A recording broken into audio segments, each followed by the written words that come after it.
Same God right now, same God back then. If he did it before there was a COVID-19, many of us were stuck in a quarantine, stuck in a space of existing but not living to our fullest potential. And it's simple, really, to think that when all this is over, you will go outside again and everything will be as it was, just as you left it. But I actually think that it will be better. Maybe God had to pause the world for a moment to write us a love letter, to shake us and wake us to the fact that the problem is you think that you have time. But in reality, we realize that time was never really given. It was always moving, always consistent. And now we are living in a world of uncertainty, where freedom doesn't feel so free, and the most important things are people. We are getting back to the essentials, back to the basics. And there's so much going on, and some days you feel like you can't take it, but God has a history of bending but never breaking, stretching without shaking his pupil. They say that when the student is ready, the teacher appears. So will you take this time to let him in?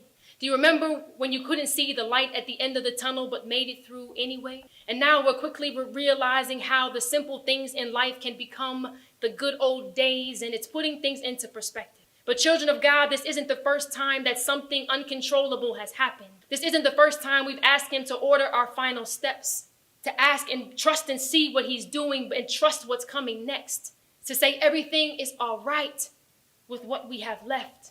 1918, the Spanish flu, 500 million infected, World War I and II, the bubonic plague, HIV, slavery. This isn't the first time that the world has seemingly come to an end, but maybe this time is different. Maybe this is time needed for us to prioritize becoming more like him. The Bible says that when two or more are gathered in his name, he is there in the midst. So we don't need to congregate with more than 10 to usher him in.